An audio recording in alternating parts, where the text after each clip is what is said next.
Hello my dear students, welcome to your Master Chem channel. कैसे हैं प्यारे बच्चों? Very good.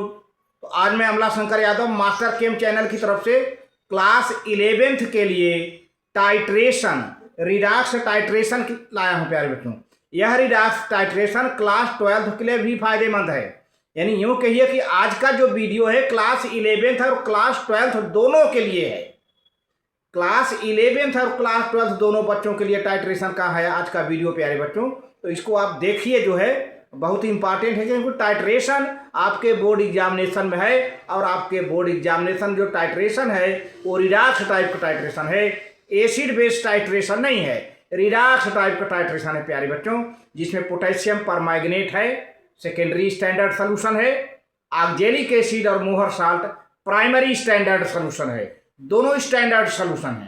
Potassium permanganate unknown solution है और मोहर साल्ट और ऑक्जेलिक एसिड नोन सोल्यूशन है। तो आप देखिए कैसे इनको किया जाता है, इसको समझिए आप। हाँ तो प्यारे बच्चों, ये class 11th lecture number 19 redox reaction, हालांकि ये क्लास 12th के लिए भी है क्योंकि टाइट्रेशन की बात है तो क्लास 11th क्लास 12th दोनों के बच्चों को बराबर पढ़ना है। तो redox reactions as the basis for titration. तो प्यारे बच्चों, 12th क्लास के बच्चों का जो बोर्ड एग्जामिनेशन प्रैक्टिकल का होता है वो यही रिडॉक्स टाइट्रेशन है। आप नोट कर लें कि आपको एसिड बेस्ड टाइट्रेशन सीबीएसई ने नहीं रखा है, यूपी बोर्ड ने नहीं रखा है, बल्कि जो है आपको रिडॉक्स टाइप का दोनों बोर्ड को दिया गया है, यूपी बोर्ड को और सीबीएसई बोर्ड के बच्चों को, दोनों को रिडॉक्स टाइप का टाइट्रेशन है प्यारे बच्चों। इसे दोनों बच्चे पढ़ते हैं। तो चलिए देखते हैं, आप पॉइंट वाइज नोट करिए। टाइट्रेशन क्या चीज़ है? Titration is a process in which the solution of two reagents are allowed to react. दो सॉल्यूशन एक दूसरे को रिएक्ट करने के लिए अलाउ किए जाते हैं। It is carried out by adding the standard solution of one reagent taken in burette. Burette में एक स्टैंडर्ड सॉल्यूशन होता है जिसको हम सेकेंडरी स्टैंडर्ड सॉल्यूशन ज़्यादातर कहते हैं। Taken in the burette to the known volume of 10 to 20 centimetre cube और 10 to 20 ml of the measured by the pipette. Pipette से हम 10 से 20 ml या 10 से 20 ml हम नाप लेते हैं of the solution of the other reagent taken in the flask called titration flask. Titration flask में हम जो है प्राइमरी स्टैंडर्ड सॉल्यूशन लेते हैं। सेकेंडरी स्टैंडर्ड सॉल्यूशन तो हम ब्यूरेट में ले लिए। प्राइमरी स्टैंडर्ड सॉल्यूशन जो हम हाथ से बनाते हैं, जो स्टूडेंट सॉल्यूशन बनाता है उसको प्राइमरी स्टैंडर्ड सॉल्यूशन कहते हैं। आप नोट कर लें, ये वर्ड बहुत कम मिलते हैं। जो स्टूडेंट अपने हाथ से वेट करके सॉल्यूशन बनाता है उसको प्राइमरी स्टैंडर्ड सॉल्यूशन कहते हैं या उसको टाइट्रेंड कहते हैं। टाइट्रेंड TITRAND टाइट्रेंड कहते हैं।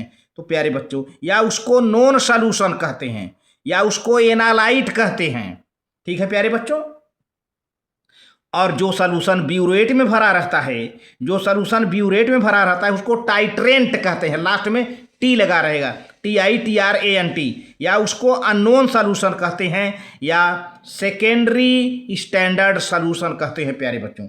Second point, the solution taken in the burette is called titrant. मैंने कहा था ना, जो ब्यूरेट में सॉल्यूशन भरते हैं टाइट्रेंट। तो प्यारे बच्चों, इंटरमीडिएट के बच्चों को जो ब्यूरेट में भरना होगा वह पोटेशियम परमैंगनेट ही है, दूसरा कोई सॉल्यूशन है पोटेशियम परमैंगनेट है, उसी को टाइट्रेंट कहते हैं। While that taken in the titration flask is called analyte या टाइट्रेंड। जो टाइट्रेशन फ्लास्क में आप लेंगे पीपेट से, जो पीपेट से नाप करके फ्लास्क में भरेंगे उसको टाइट्रेंड कहते हैं, TITRAND। और जो ब्यूरेट में भरा रहता है उसको TITRANT टाइट्रेंट कहते हैं। टाइट्रेंट को हम एनालाइट भी कहते हैं। जो फ्लास्क में भरते हैं उसको टाइट्रेंड कहें या एनालाइट। टाइट्रेंड या एनालाइट को हम पीपेट से नापते हैं। तो प्यारे बच्चों देखिए, ब्यूरेट में क्या भरा है, ये ब्यूरेट है, इसमें क्या भरा जाता है, टाइट्रेंट। इसको अननोन सॉल्यूशन कहते हैं। ये सेकेंडरी स्टैंडर्ड सॉल्यूशन है, सेकेंडरी वर्ड नहीं लिखा है, सेकेंडरी स्टैंडर्ड सॉल्यूशन है। यहाँ पे ये कोनिकल फ्लास्क है, इसमें एनालाइट है इसको टाइट्रेंड कहते हैं या नॉन सॉल्यूशन कहते हैं। पीपेट से नाप करके इसमें भरते हैं। देखिए पीपेट छोटा सा बना है, पीपेट 10 ml, 20 ml, 25 ml का आता है। तो जो बच्चे अपने हाथ से सॉल्यूशन बनाते हैं, जो अपने हाथ से बच्चे सॉल्यूशन बनाते हैं, उसी को पीपेट से मेजर करके कोनिकल फ्लास्क में गिरा लेते हैं। तो कोनिकल, इसी को हम एनालाइट कहते हैं, टाइट्रेंड कहते हैं या नॉन सॉल्यूशन कहते हैं प्यारे बच्चों। तो इसको आप नोट कर लें तो आगे प्रोसीड करूं। बहुत बढ़िया। थर्ड पॉइंट है the titration is carried out till the reagent present in the both solutions react completely.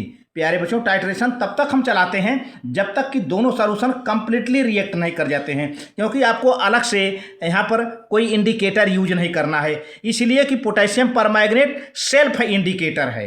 तो the stage eight which the two reagent react completely is called equivalent point.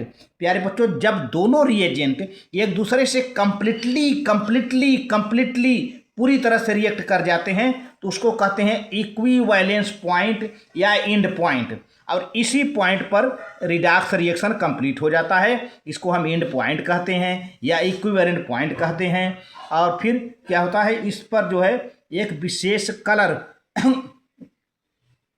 आ जाता है अगर potassium permanganate है तो, और अगर नहीं है, अगर दूसरा टाइट्रेशन है तो उसमें हम कोई जो है by adding some drop of suitable indicator, अगर इस टाइप का टाइट्रेशन है या कोई अलग टाइप का टाइट्रेशन है तो उसमें थोड़ा सा हम इंडिकेटर मिला देते हैं। बट इंटरमीडिएट में आपको इंडिकेटर यूज नहीं करना है, इसलिए ये लाइन मैंने थोड़ा सा बढ़ा दिया हूँ सबके लिए, सभी बच्चों के लिए होगा अगर ऐसी बात आती है तब। बट आप लोगों के लिए इंटरमीडिएट क्लास 12 के बच्चों को इंडिकेटर यूज नहीं करना है, क्योंकि पोटेशियम परमैंगनेट ब्यूरेट में भरा होता है, वो स्वयं वह सेल्फ इंडिकेटर होता है प्यारे बच्चों। अब देखिए थोड़ा सा इंटरमीडिएट बच्चों के लिए मैं खास तौर से बनाया है ये देखिए स्टैंड है, ये स्टैंड है, इसमें क्लैंप लगा हुआ है। एक क्लैंप से ब्यूरेट कस टाइट कर दिया गया है, नीचे कोनिकल फ्लास्क लगा हुआ है। ये ब्यूरेट है और इसमें भरा क्या जाता है, टाइट्रेंट, या इसका देखिए कई नाम है, अननोन सॉल्यूशन, या इसको स्टैंडर्ड सॉल्यूशन, या इसको सेकेंडरी स्टैंडर्ड सॉल्यूशन कहते हैं। सेकेंडरी स्टैंडर्ड सॉल्यूशन, ये सारी ये जो वर्ड आते हैं आप इसको नोट कर लीजिए। अब आप ये सॉल्यूशन बनाया रहेगा, ये सॉल्यूशन जो ब्यूरेट में भरा जाएगा इसे बच्चे नहीं बनाएंगे, इसे स्टूडेंट नहीं बनाएंगे, ये बने बनान लैब में आपको दिया जाएगा। और ये कोनिकल फ्लास्क है, ध्यान दीजिए कोनिकल फ्लास्क। अब ये बीकर है, बीकर में जो बच्चे सॉल्यूशन बनाएंगे, तो बच्चों को सॉल्यूशन दो टाइप का बनाना है, कुछ बच्चों को ऑक्जेलिक एसिड बनाना पड़ता है, कुछ बच्चों को मोहर साल्ट जैसा एग्जामिनर देगा, है ना। तो मोहर साल्ट या ऑक्जेलिक एसिड किसी एक को ले लो, जो बच्चे वेट करेंगे, वेट करके पहले कैलकुलेट करेंगे, फिर जो भी आएगा उसको वेट करेंगे, वेट करके सॉल्यूशन बनाएंगे इस बीकर में बनाएंगे। तो उस बीकर में से मान लीजिए 20 ml का पीपेट है, इसे सक करेंगे, खींचेंगे, चूसेंगे, सक करेंगे, मुंह में ना जाने पाए। इसको 20 ml पीपेट से, देखिए पीपेट है, देखिए मैंने एरो दिखाया है, इसमें से सेक कर लिया, फिर पीपेट से ले जा करके इस कोनिकल फ्लास्क में गिरा देंगे। तो ये कोनिकल फ्लास्क में जो सॉल्यूशन आया वो क्या है, एनालाइट है या टाइट्रेंड है। देखिए यहाँ टाइट्रेंट है, टी लास्ट में टी है, टी फॉर टॉप, और यहाँ लास्ट में डी है, डी फॉर डाउन, यानी टॉप माने ऊपर सॉल्यूशन, डाउन माने नीचे। तो टाइट्रेंड है ये इसमें देखिए, या इसको कहते हैं प्यारे बच्चों नॉन सॉल्यूशन, नॉन देखिए नॉन सॉल्यूशन KNOWN, या प्राइमरी स्टैंडर्ड सॉल्यूशन। अब ये यही तो है, यही है। देखिए आखिर ये सॉल्यूशन कहाँ से आया, पीपेट से आया, पीपेट में कहाँ से आया, बीकर से आया, बीकर में क्या है, एनालाइट। तो एनालाइट ये भी है, एनालाइट ये भी है, क्योंकि ये इसी में से तो आया, पीपेट के माध्यम से, पीपेट से आपने खींचा मुंह से शक करके ऐसे है।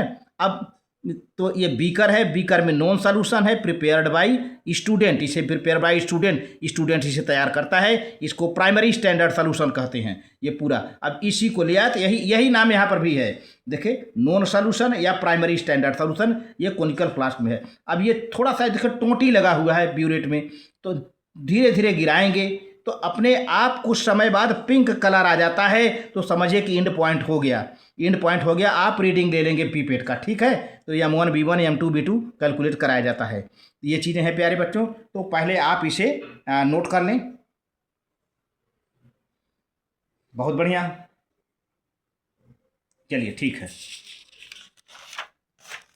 तो अब यहाँ पे कुछ टाइट्रेशन जो कि आगे के क्लास के लिए है, मैंने उसका भी जिक्र कर दिया है, यहाँ डिस्कशन किया है। हालांकि आपको ये टाइट्रेशन नहीं करना है, पढ़िए, क्योंकि आपको आगे काम देगा। In acid base titration an acid is titrated against a base using phenolphthalein या methyl orange as the indicator. तो प्यारे बच्चों, एसिड, अभी तो रिडॉक्स, आपको रिडॉक्स ही टाइट्रेशन करना है, एसिड बेस का नहीं करना है, ध्यान दीजिए।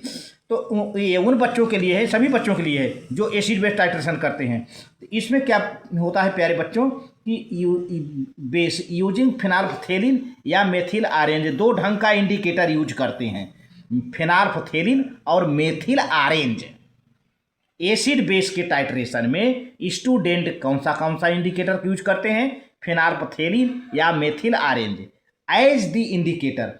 फेनोल्फथेलिन is colourless in acid. Note करिए यहाँ पर, फेनोल्फथेलिन एसिड में कैसा होता है? कलरलेस सॉल्यूशन होता है, but turns pink in basic solution. लेकिन फेनोल्फथेलिन को बेस में मिला देंगे, बेसिक सॉल्यूशन मिला देंगे, तो यह क्या किस कलर का हो जाता है भैया? पिंक कलर का हो जाता है, पिंक कलर का। अब वहीं मेथिल ऑरेंज, दूसरे वाले इंडिकेटर की बात करें, मेथिल ऑरेंज ये भी इंडिकेटर है। Methyl orange is red in acid solution. Methyl orange acid solution में बिल्कुल लाल रंग का, रेड कलर का होता है, but turns yellow in the basic solution. लेकिन बेसिक सॉल्यूशन में ये पीले रंग का, येलो कलर का हो जाता है प्यारे बच्चों। अच्छा, फिफ्थ पॉइंट है, the objective of acid base titration is to find out the exact amount of an acid or base present in the given solution by reacting it against the solution of standard base or acid. प्यारे बच्चों, ये acid base titration का main object क्या है, main उद्देश्य क्या है? ये उद्देश्य ये है कि सॉल्यूशन में कितना एसिड है या कितना बेस है, उसको डिटेक्ट किया जाता है, उसकी मात्रा को कैलकुलेट किया जाता है प्यारे बच्चों। इसी तरह से 6 पॉइंट देखिए, इन अ सिमिलर वे। अब आपके लायक पॉइंट आ गया इंटरमीडिएट के बच्चों के लिए, क्योंकि इंटरमीडिएट के बच्चे कौन सा टाइट्रेशन करते हैं? रिडॉक्स टाइप का। टाइट्रेशन कई टाइप का होता है, रिडॉक्स टाइप को उन बच्चों को दिया गया है, सीबीएसई ने दिया है या यूपी बोर्ड ने दिया है। In a similar way redox titration can be used to determine the exact amount of an oxidizing और reducing agent in a given solution. इसी तरह से प्यारे बच्चे, अगर रिडॉक्स टाइट्रेशन में क्या किया जाता है? रिडॉक्स टाइट्रेशन का मतलब क्या है कि आखिर ऑक्सीडाइजिंग एजेंट या रिड्यूसिंग एजेंट की मात्रा कितनी है। जैसे आपके यहाँ ऑक्सीडाइजिंग एजेंट पोटेशियम परमैंगनेट है, पोटेशियम परमैंगनेट की मात्रा ही तो आप कैलकुलेट करके निकालते हो भाई, उसका स्ट्रेंथ निकालते हो, उसकी मोलारिटी निकालते हो, उसके बाद स्ट्रेंथ निकालते हो, यही तो मात्रा हो गई ना। तो आप रिडॉक्स रिएक्शन में लास्ट में है तो कैलकुलेट करके दिखाते हो कि can be used to determine the exact amount of an oxidizing और a reducing agent in a given solution by titrating it. अब आगे सेंटेंस में by titrating it against the solution. आप इसको नोट कर लें, प्यारे बच्चों, बहुत बढ़िया। Against the standard solution of the suitable reducing agent और ऑक्सीडाइजिंग एजेंट। तो प्यारे बच्चों, स्टैंडर्ड सॉल्यूशन से आप घबराइए नहीं, क्योंकि स्टैंडर्ड सॉल्यूशन दो टाइप का होता है। जो ब्यूरेट में भरते हैं वह भी स्टैंडर्ड सॉल्यूशन है, जो पीपेट में भरते हैं वह भी स्टैंडर्ड सॉल्यूशन है। लेकिन पीपेट वाला कौन सा स्टैंडर्ड सॉल्यूशन है? प्राइमरी स्टैंडर्ड सॉल्यूशन है। जो ब्यूरेट में भरते हैं वह सेकेंडरी स्टैंडर्ड सॉल्यूशन है। और जो ब्यूरेट में भरते हैं सेकेंडरी स्टैंडर्ड सॉल्यूशन का दूसरा नाम क्या है? टाइट्रेंट है, या उसको हम क्या कहते हैं? Unknown solution. और वहीं पीपेट में जो भरते हैं उसको प्राइमरी स्टैंडर्ड सॉल्यूशन कहते हैं, या नॉन सॉल्यूशन कहते हैं, या टाइट्रेंट कहते हैं। तो ये सब लैंग्वेज को जानिए। Note, acid base and redox titration differ from each other in choice of the indicator. तो प्यारे बच्चों, एसिड बेस या रिडॉक्स टाइट्रेशन एक दूसरे से डिफर करते हैं इंडिकेटर के पॉइंट से। तो अब देखिए, चॉइस ऑफ इंडिकेटर क्या है, ये सब बच्चों को सीखना होगा। इंडिकेटर, हालांकि इंटरमीडिएट में मैं बार बार कह रहा हूं कि इंटरमीडिएट में आपको इंडिकेटर यूज नहीं करना है, क्योंकि पोटेशियम परमैंगनेट जो ब्यूरेट में भरते हैं खुद सेल्फ इंडिकेटर का वर्क करता है। तो आप देखिए, choice of indicator, the main difference between two types of titration. Two type titration माने क्या? Acid base titration, redox titration.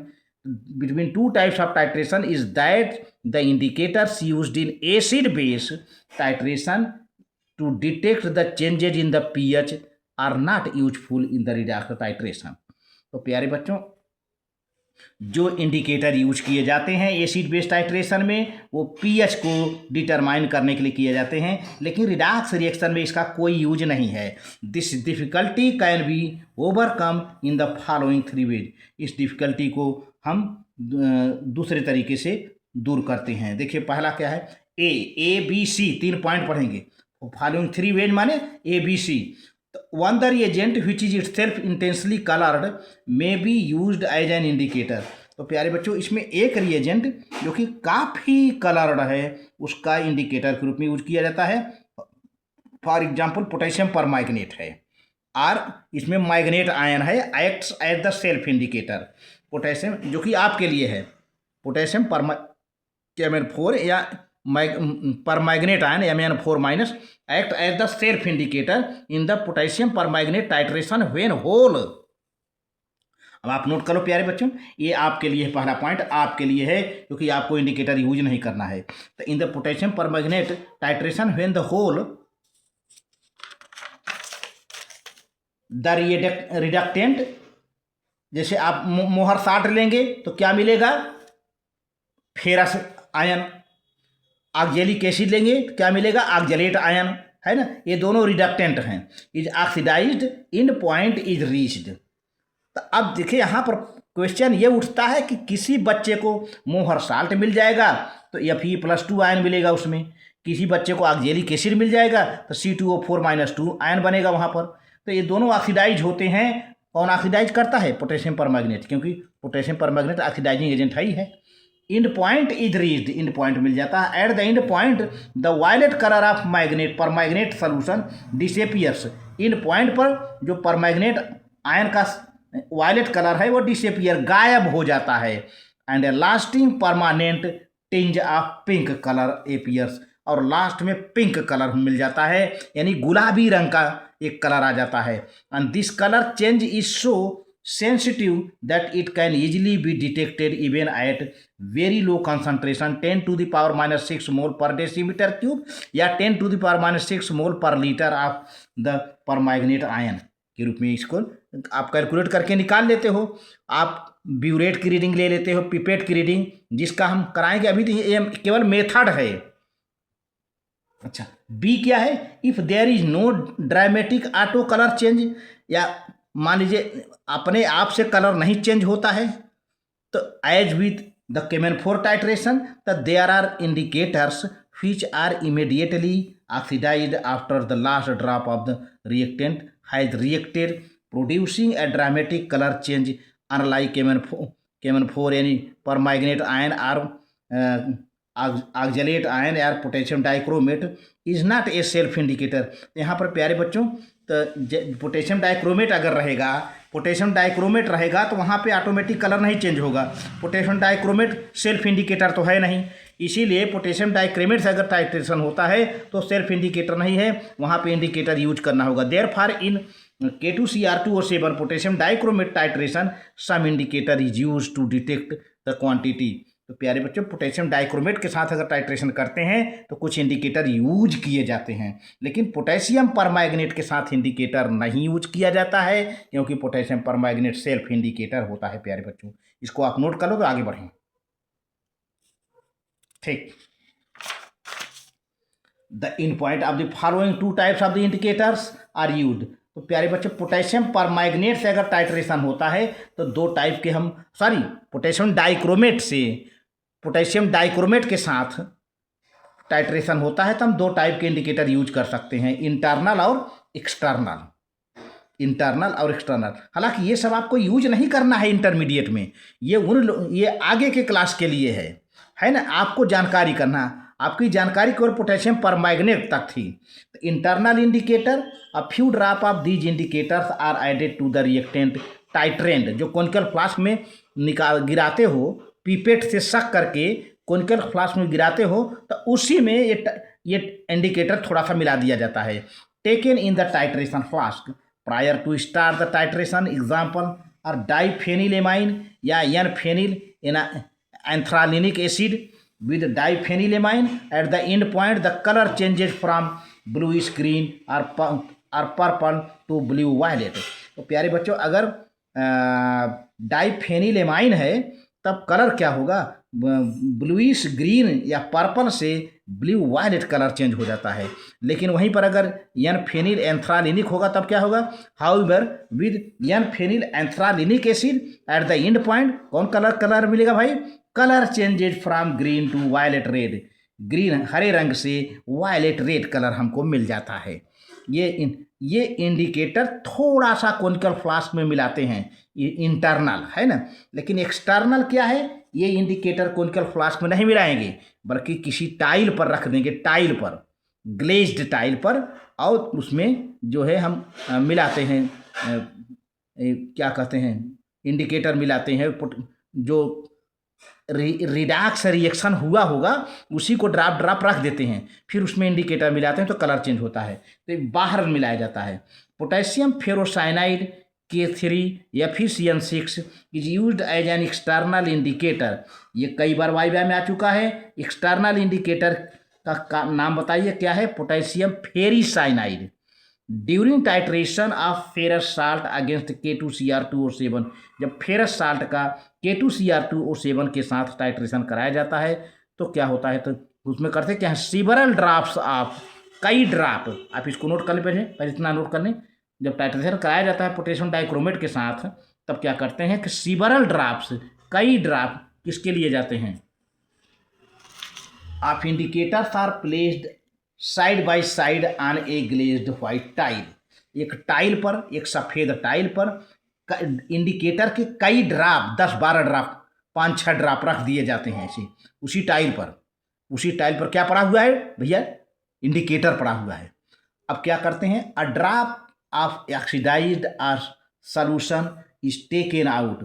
जो ऑक्सीडाइज्ड सॉल्यूशन है जिसमें ऑक्सीडेंट रिडक्टेंट मिल रहे हैं तो एक एक ड्रॉप उस पर गिरा देते हैं, taken out with glass rod से ले लेते हैं of the titration flask and touched with drop of the indicator. और उसी इंडिकेटर जो रखा हुआ है टाइल पर, जो टाइल पर इंडिकेटर रखा हुआ है उस पर टच करा देते हैं from the time to time during the course of titration. जैसे जैसे टाइट्रेशन होता जाता है तो होता क्या है, इन बिगिनिंग, शुरू में क्या होता है, in beginning the colour is blue, शुरू में कलर तो नीले रंग का होता है, विच चेंजेस टू ग्रीन, जो कि बाद में हरा हो जाता है, एंड फाइनली ब्राउनिश येलो, और लास्ट में भूरे रंग का कुछ पीलापन होता है। At the end point colour is brownish yellow, in point पर कलर कौन सा मिलता है, ब्राउनिश येलो, भूरे पीले रंग का, and there is no change in the colour of the indicator, इसके बाद फिर कलर चेंज नहीं होता है। ये रहा प्यारे बच्चों एक्सटर्नल। हालांकि एक्सटर्नल टाइट्रेशन आप बिल्कुल नहीं करेंगे, है ना,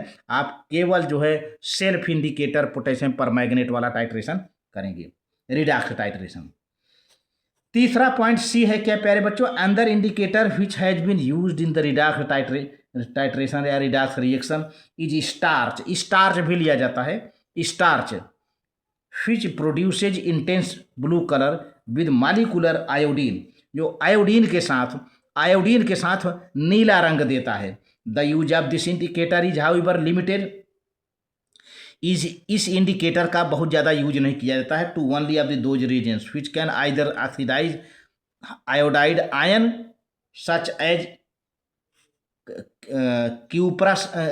cupric ion Cu+2, cupric ions are reduce I2 such as thiosulphate ions. देखिए ये क्या है, क्यूप्रिक आयन है प्यारे बच्चों, क्यूप्रिक आयन है, और यहाँ पर 4, ये 2 काट दीजिए, ये 2 नहीं रहेगा, 4 नहीं रहेगा, है ना बेटा, ये 2, अब यहाँ पे ये आ जाएगा Cu2I2 और I, हाँ नहीं 4 रहेगा, यहाँ पर बैलेंस हो गया है, 2Cu 4 रहेगा, ये बैलेंस हुआ है, ये 2 रहेगा, ये 2 रहेगा, ये 4 रहेगा, अच्छा ये 2 रहेगा, ये 4 रहेगा, ये बैलेंस है। यहाँ पे क्या कहते हैं, ये क्यूप्रस आयन है, ये आयोडाइड आयन है, Cu2I2 बन गया, और I2 बन गया, तो दो दो चार, चार आयोडीन हो गया और 2 कॉपर हो गया। उसी तरह से I2 है प्यारे बच्चों, I2, अब ये थायोसल्फेट आयन है, अब ये हो गया 2I आयोडाइड आयन हो गया, और S4O6-2 हो गया ये। तो thus when iodide ions are oxidised, iodide ion देखे 2 पॉइंट है, जब आयोडाइड आयंस आर ऑक्सीडाइज्ड तो मालिकुलर I2, जब आयोडाइड आयन I2 में ऑक्सीडाइज हो जाता है तब कौन सा कलर मिलता है भाई, blue colour appears at the end point, नीला रंग मिलता है। कौन सा कलर मिलता है, ब्लू, ठीक है। जब आयोडाइड आयन I2 में ऑक्सीडाइज होता है तो कौन सा कलर मिलता है, ब्लू कलर। लेकिन अब वही उल्टा चलिए, however when I2 is reduced to iodide ion, the intense blue color disappear at the end point। तब अब देखिए यही उल्टा कर दीजिए, अब ये I2 ले जाइए, अब इसका रिडक्शन हो जाता है आयोडाइड आयन में, तब ब्लू कलर गायब हो जाएगा, तब ब्लू कलर गायब हो जाएगा। देखिए इस तरह से देखिए, आल्दो अभी आयोडीन जो नहीं है पानी में इंसॉल्युबल है, Aldous I2 is insoluble in water and it dissolves readily in water in the presence of potassium iodide due to formation of potassium triiodide। ये जो है I2 पानी में घुलता नहीं, पोटेशियम आयोडाइड के साथ ये घुल जाता है, पोटेशियम ट्राई आयोडाइड बनाता है प्यारे बच्चों, पोटेशियम ट्राई आयोडाइड बनाता है ये, आप इसको नोट कर लें, ठीक। अब देखिए यहाँ पर जो है थोड़ा सा मैंने ऑपरेटर्स बनाया जिसको बच्चों को सेट करने में प्रॉब्लम होती है। देखिए ये कोनिकल फ्लास्क है, बच्चों को जब एग्ज़ाम होता है तो किसी बच्चे को मोहर साल्ट दिया जाता है, किसी बच्चे को ऑक्जेलिक एसिड दिया जाता है, वे सलूशन बनाते हैं।